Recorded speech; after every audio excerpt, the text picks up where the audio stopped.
everyone! Welcome to another vlog! At kamusta na kayo guys? Holy Week ngayon, Thursday, and naisipan ko mag-vlog dahil magdidilig ako ng halaman ko. And in today's video, mag-share lang ako. Gusto ko lang mag-share sa inyo ng mga hoya na alam nyo naman, yung mga nakakapanood na medyo matagal-tagal na sa vlog natin. Medyo nahihilig ako sa hoya ngayon. Hindi naman ako nag-start this year lang. Pero nag-start kasi ako dati pa. Pinagsasama-sama ko sila sa mga succulents ko, sa mga philodendron, ganyan. And ngayon, nag-focus ako sa hoya and sa succulents. At napansin ko, meron na ako ditong mga hoya na mahirap siyang alagaan. For me kasi iba-iba yung weather natin, iba-iba yung alaga na ginagawa natin sa kanila. Depende sa place. Kasi dito sa area ko, meron akong mga hoya na nahihirapan akong padamihin, palaguin, umabot na ng taon, ayaw pa din niyang lumago. So, yan yung i-share ko sa inyo. Hindi siya nagdadahon ng matagal, taon, pero hindi naman siya namamatay. So, hinihintay ko na lang at nagbabasa-basa rin ako na meron daw talaga mga hoya na matagal magdahon at magising ba kung sakali. Kasi yung ibang hoya ko dito guys, ay nako, taon na. Wala pang gaanong dahon. At yung iba, may namatay ako dito pero pinaltan ko ngayon. Hindi pa siya dumadating.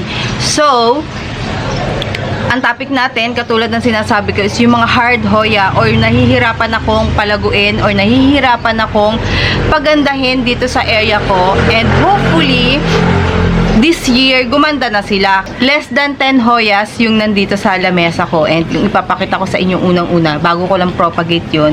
At hi muna, sabi ni Okis, may bilad ako dun sa kaya nakatagilid tayo. So, ito yung unang-unang ipapakita ko sa inyo. Marami rin akong nababasa. Kasi before ko to gawing video na to, madami akong nababasa na mahirap nga daw alagaan tong ibang pinakita ko sa inyo. Ipapakita ko sa inyo. So, etong unang ipapakita ko sa inyo is yung mamamatay ko na na bagong propagate na Husquiliana inner var. Kasi merong outer var. Yun yung maganda sa akin. Nabubuhay siya. Hindi ko lang alam kung dahil ba dito sa binili ko. Dahil, alam nyo guys, last year ko pa ito nabili. Ilan ng anong month na ngayon? April 1, April 2, yata ngayon. Basta Thursday. At, last year ko pa ito nabili. I think mga June? Yes, June or before June na nabili ko to. Wala siyang pagbabago. Ang mahal ko pa itong nabili ha. At nag-propagate ako neto. Kasi nga, yung pinakadulo niya is wala siyang growth. So, kinat ko siya. Nag-propagate ako, I think last year din to. 5 months na yan. Ganyan din siya. Sobrang bagal. Meron siyang tumutubo dito sa area na to. Ayan, kung mapapansin nyo. May tumutubo dyan, pero nalulusaw siya. Dahil high yung kanyang variegation, nalulusaw siya. And dito tayo, marami rin akong nababasa dito or review kay Husquiliana var na sobrang hirap nga daw niya alagaan. Pero pag nagising or for example, naka-adjust na dito sa area natin, ay gaganda na siya, dire-diretso ng paglago. Last year pa to. Before June, nabili ko na siya. Kinat ko na nga lang last week tapos pinagtusok-tusok ko dito. Ewan ko, naglalagas na siya Ang ending, bumili na lang ako ng panibago. Hindi pa siya dumarating. From Thailand ko siya bibilhin. And I think after Holy Week dadating na siya. Hindi siya ganong kalash. Same lang nung binili ko to, o ganong kalash lang nung binili ko. Titingnan ko kung yun ba is mabilis siyang tumubo or tutubo. Kasi eto, wala siyang growth. Tapos patay-patay yung kanyang ugat nung nabili ko siya. Actually, itong mga ipapakita ko sa inyo guys is matagal na to. Taon na to sa akin or mag-iisang taon, ganyan. Kaya malakas ang loob kong ipakita sa inyo. Baka meron sa inyong marunong or tip or guide kung paano sila mapapalago. Itong next na ipapakita ko sa inyo, si Manipurensis. Meron akong isang Manipurensis. Pero eto, apaka-arte. Pinili ko sa Shopee. Tapos, meron kasi dong Hoya seller sa Shopee na binili ko. 5 dahon. Binili ko 5 dahon. Ito. Yan. Tapos, hindi siya tumubo. Pinaltan ko. Ilang palit na to? Pang-apat na potting mix na to or media kasi ito is nakapon na siya. And then ano to sa akin, hindi naman siya full sun, pero parang hindi naman din siya naka-direct sa araw, pero mainit dun sa area niya. So, ang ginawa ko, pinat ko siya sa pond substrate, yan. Tapos, inilagay ko siya sa isang gilid na may bright light. May tumubo siyang 3 dahon. Itong 3 dahon na light green na yan, tumubo siya pagkatanim ko dito sa pond na to. At ngayon, nag-stop na naman siya. And ito po is magwa 1 year na sa akin. Mag-anniversary na, ganyan pa din. Tapos, chine-check ko, baka daw may millibugs yung root niya. Wala naman. At yung roots neto, napakaliit nung nabili ko. Parang 2 lang. Tapos, ito is maliit din siya. Ngayon, lumalaki-laki na lang siya. Ngayon. At, napansin ko na parang yung stem niya nung pinropagate is maano pa siya, malambot pa or bata pa. Yun din kasi yung isang dahilan kung bakit hindi nagsasucess ang propagation ng Hoya. Natatawa ko kasi may natutulog dito sa gilid. Ito sana, mabuhay. Meron pa naman akong isa. Pero naiirita lang ako dito. Kay Manipurenses na to. Ang tagal-tagal na. Ang mahal ko pang nabili. Buti na lang nakahanap ako guys sa mga nagla-live sa ibang bansa. Tapos free shipping hanggang dito sa Pinas. Ang babayaran mo na lang is yung Pinas papunta dito sa bahay nyo, ganyan. Etong next, ito talaga guys, more than 1 year na to sa akin. Pero may nagsabi din sa akin na ano daw, matagal din daw talaga itong variety na to. Nandito tayo sa harap kaya maraming sasakyan. So, ito is si Polyneura Bruguet. Brugay or Bruguet. Ayan na. Sa Shopee ko din siya nabili. Nabili ko siya 2024. Ganyan pa rin siya guys. Oh. Ganyan pa rin siya. Ang ginawa ko dito, nilagay ko na siya sa fern. Fern subs. O yung mga fern, ano pa ba? Pumice. Soilless siya. Pero ayaw pa din. Kasi yung aking mga potting mix dito is nakalagay sa fern at saka sa pond subs. Ayaw niya rin. Yan. Ginawa ko, nilipat ko sa pond. Ito naka bright light. Ito naka highlight. Para kung alin dito yung gusto ng ating mga Polyneura Bruguet or Brugay. Ayaw pa rin nila guys. Ito, highlight na to ha. Na matagal na talaga yung nakapwestong araw sa kanya. Okay pa siya. Ilang taon na. 1 taon na mahigit. Ito, bright light. Ayaw pa din. So, hindi ko alam ang gagawin sa kanila. Pero, ang lakas silang uminom ng tubig. And, rooted siya guys ha. Rooted siya. Hindi ko alam kung makikita nyo. Pero, rooted yan. Ito lang yung problem. Nagkakaroon siya ng ano ba tawag dyan? Nagkakaroon siya ng lumot.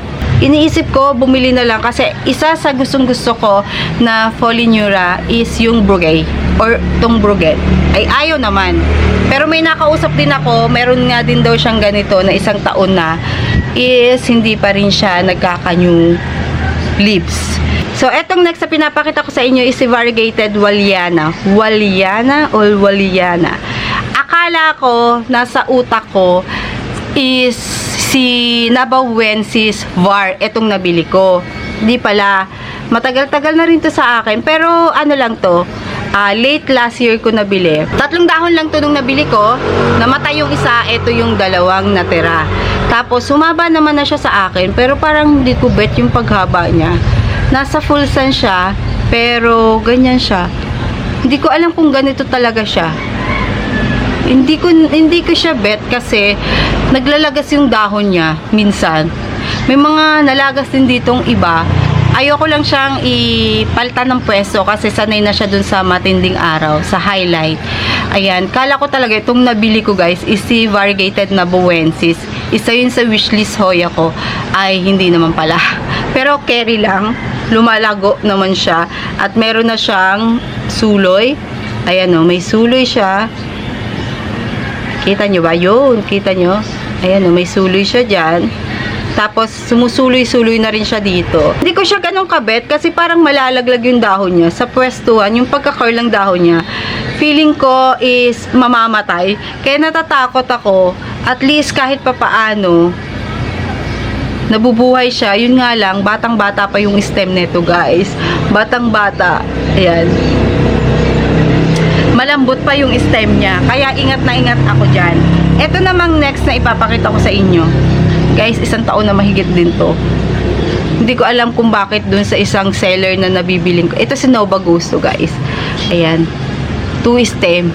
Kasi yung seller na nabibilang ko nito, basta pag dun ako sa seller na yun bumibili, ang tagal-tagal tumubo. Siyempre, hindi ko nababanggitin kasi yung seller. Pero, mabait naman siya sa akin.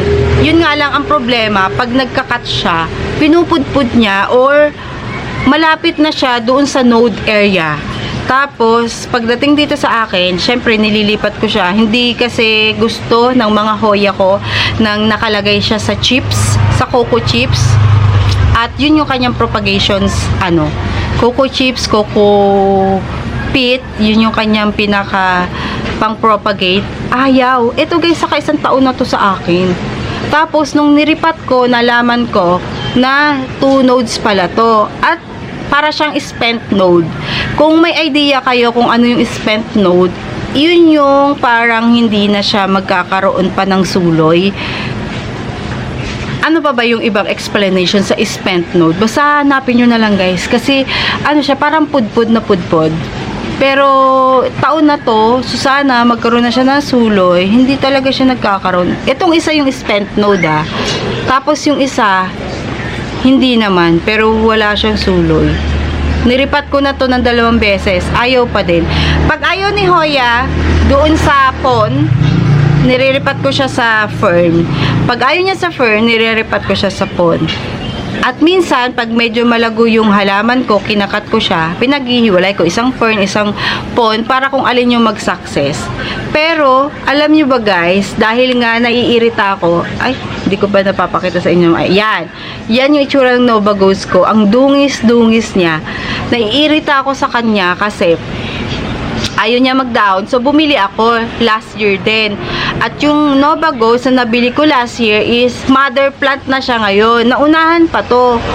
Hirap na hirap talaga ako dito sa Nova Ghost. And pangatlong Nova Ghost ko na to before ko nabili yung ngayon na mother ko na. Ipapakita ko sa inyo mamaya kung gaano ka siya kalaki. Hindi ko lang siya matanggal para maipakita ngayon dahil yung kanyang yung kanyang vine is nakapulupat dun sa isang trellis. Yan. Basta talaga dun sa seller na yun, pag bumili ako, either mamamatay siya pag niripat ko or matagal siya magdahon. Buti na nga lang nakita ko ng mga seller na nagla-live sa ibang bansa. At least mas makakamura ko doon. Medyo lush na siya mabibili. Tapos pwede mong ikaw mag-propagate. Yaan nyo next time. Siguro after Holy Week, ipapakita ko yung na-mine ko sa seller. Hindi ko naman nilalahat dun sa seller na nabibilhan ko. Pero, katulad nitong ipapakita ko sa inyo, ito is doon pa rin sa seller na yon. Ito si Lai Chow. Napasama lang to dun sa binili kong Dashanta Splash na mother na siya ngayon or magma-mother na. Hindi naman lahat nung nabibili ko sa seller na yon is matagal magdahon, pero karamihan ang ginagawa ko na lang is pag medyo malaki, yun lang talaga, matagal magdahon pag propagation na maliit ang cut sa stem, yung malapit na siya sa node, yun yung problema ko, yun talaga yung hindi ko mapadahon agad. At etong si Lai Chow, ito talaga ang hinahanap ko is yung silver or splash na maganda. Early ng March ko to niripat dito sa paso na to at saka sa pond, at ayaw pa rin niyang magdahon. Madami siyang ugat, oo, pero hindi natin makikita dito dahil nga kakapalit ko lang dito. At ayun, ayaw niya magdahon. May mga ugat-ugat din siya dito sa ibabaw. Ayan o, kita nyo to, itong ugat na to. Iyan yung hinihintay ko na magkaroon ng dahon or may sumuloy, something. Ayaw niya. Pero ang hinahanap kong Lai Chow, silver, is ganito talaga. Hindi yung SP Lai Chow. Kasi iba yung itsura ng dahon ng SP Lai Chow. Ang hinahanap ko is yung silver na ganito. Ganda kasi ng pagkamasal nito eh. Yan, ganito itsura ng likod. Wala lang, parang normal lang. Pero ito yung harapan, yung may bumps. So far, okay naman. Hinihintay ko na lang siyang, konti na lang yung tubig. Hinihintay ko na lang siya magdahon. Ito namang next na ipapakita ko sa inyo. Ala, bakit sa kanya ko lahat to nabili? Yata. Alin ka? Iba pala yung sa Shopee. Ito, 2 years na to sa akin. Si Silver Dollar. Pakita ko. Yan. Yan na lang. Oops. Hindi ko alam sa inyo din ba, doon sa mga Hoya collector, yung Silver Dollar nyo ba, mabilis tumubo? Kasi eto sa akin, ang bagal niyang tumubo. Hindi ko alam kung dahil ba sa flat mites, kaya siya mabagal sa akin. Para siyang flat mites, no? Ito kasing unahan na to, kakalabas lang yan this year, 2026. I think mga January or February. February siguro to lumabas. Ayan. Before kasi, is meron tumubo ditong isang node. After nung isang node na yon, hindi na siya nasundan. So, ginawa ko, kinat ko. Pinropagate ko. Last year. So, eto na siya ngayon. Buyag. Pero usog. Eto yung dalawang yon. Tapos, eto yung isa pang luma. Hindi naman siya luma-luma. Before mag-end ng 2025, lumabas din to. And then, this month, eto na. Lumago na siya. Sana dire-diretso na siya. Kasi 2 years in the making, guys. 1 year walang improvement dun sa dahon nito. And then after 1 year, may tumubong isang node. Which is, eto nga yun, kinat ko. Ang mahal na ito, guys, nung binili ko. Pero ngayon, makakabili ka na ng less than 500 pesos siguro. 1 node. So far, gumanda naman siya. Pero, kahit ano, kahit ganun pa man, sobrang bagal pa din. 2 years, ganun lang yung tinubo. Etong next, isa rin to sa Polyneura na kinakainisan ko. Tingnan nyo, guys. Si Poly Albo Marginata, or eto yung ang kanyang variegation is nasa labas. Bago mag-end yung 2025, tumubo to. Tapos, ayan, maganda na yung stem niya. Kaya ang ginawa ko, yung old or yung nabili ko dito na may node, na 2 nodes, humaba rin siya. Mga 13 to 15 nodes. Ang ginawa ko, siguro mga 12 nodes yung pinropagate ko. Kinat ko dito, pinropagate ko ng pinropagate. Walang natira.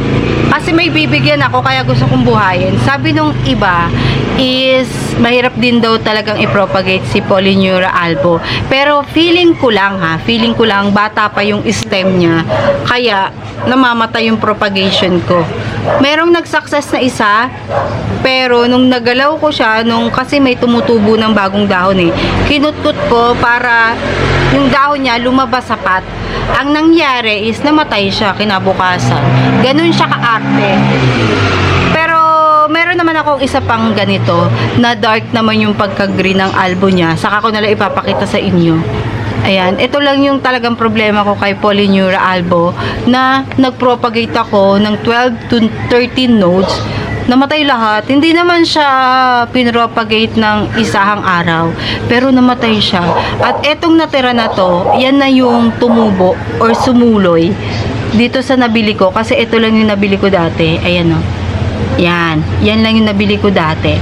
Ito na yung tumubo. And tinitingnan ko yung nodes niya at yung stem niya, mas mataba siya kumpara dito sa nabili ko. Ayan o. Hindi ko na muna siya i-cut para mag-propagate. Ayan o. Mukha naman siyang active kasi kakalabas lang neto last week na dalawang to. Mayroon na naman siyang sumusuloy. At ito yung last na ipapakita ko sa inyo. Charan! Lahat ng pinapakita ko is mga favorite ko. Hindi naman ako bibili ng Hoya na hindi ko favorite unless yan ay free. So, ito is si Bertone or AFF Bertone. Ilalagay ko dito yung kanyang ID. Pero ito is yung variegated. Yes, variegated to. Nabili ko rin to dun sa isang seller. Doon sa seller na sabi ko sa inyo is matagal tumubo yung mga nabibili ko sa kanya. At ito yung nabili ko. Variegated siya. Hindi mo siya mapapansin na variegated kasi nga sa sobrang takot ko na nalalaga siya ng nalalagas is inilagay ko siya sa area na hindi siya ganung naaarawan. So, nagpropagate ako nito. Ito na siya. Yung pinropagate ko. Itong pinropagate ko na to guys, nilagay ko na sa arawan. At bago siya tumubo itong isang dahon na variegated na to, is matagal. Ngayong March lang to tumubo. At ito talaga is variegated, pero pag inilagay mo siya sa bright light or dun sa area na hindi ganun kaaraw, mawawala yung variegation niya. Kaya pag medyo active na yung kanyang mga bagong tumutubo or medyo yung kanyang growth is okay na, ilagay mo na siya dahan-dahan dun sa area na maaraw. Kasi eto guys, wala nang pag-asa sa akin dapat to eh. Kaya nilagay ko dun sa may maaraw, matagal na araw, ayun, tumubo. Tumubo yung mga nandito sa gitna. Ayan o. Sa personal, yellow yan. Ayan o. Yan. AFF Bortone. Ito ay nasa ka-fern. At ito is yung nasa pond. So, pinropagate ko sila dito sa pond. Siguro mga 3 nodes to. At nakikitaan ko na medyo tumutubo na yung iba dito. Hindi ko alam kung makikita nyo, pero meron na rin dyan. Dyan. Maliit pa. Maliit pa. At least, nabubuhay-buhay na siya. Ito, meron din akong napanood nito na matagal siyang tumubo pag na bagong bili. Pero pag naka-adjust na is gaganda na daw. So far, yun lang naman yung pinakita ko sa inyo, yung may problema ko dito sa garden. Yan o. Si Albo. Si Silver Dollar. At ito yung isa sa lagi kong tinitingnan-tingnan na sana is magkaroon pa ng bago. Ito bagong tubo na eh. Si Silver Dollar. Tapos nag-stop na naman. Naging parang kahoy na naman yung dito. Yun yung problema. At meron dito natutulog. Okay, ba't ka nandyan? Huh? Okay lang. Tingnan nyo to. Tingnan nyo tong sinasabi ko sa inyong Hesculiana. Pinropagate ko, nalulusaw siya. Tapos puro, hindi ko na siya binabago yung kanyang, yung kanyang potting mix. Kasi nga naiirita ako. Pag lumago na lang siya, pwede ko siyang palitan. Ito naman, nasa fern. Ayaw din. Hindi na to mabubuhay guys. Feel ko lang. Or kailangan ko siyang i-ICU. Ang ICU na ginagawa ko dito is sinatakpan ko siya ng cup na meron ding butas sa ibabaw. Yun. Ito, nabili ko sa Shopee. Si Maniporensis. Dahil sa paghintay kong lumago siya, kasi ang tagal-tagal na sa akin, bumili ako ng panibago. Ito naman si Bruguette, ayaw din magdahon. Hindi ko alam problema niya. Dalawa sila. Ayan o. Ganda pa naman ng splashes niya. Para siyang regular na polyneura na may splashes ng silver. Dito siya nakapwesto.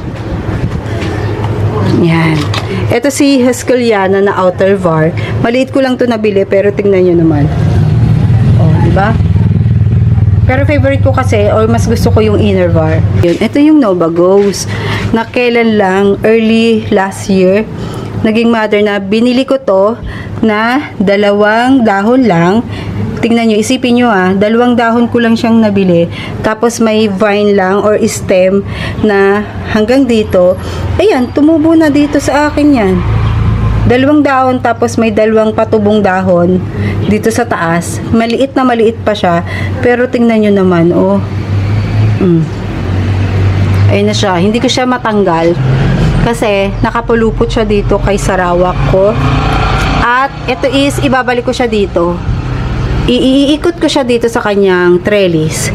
Hinihintay ko lang siyang humaba pa ng konti para pag iniikot ko siya sa trellis is babalik siya dito. So yun lang.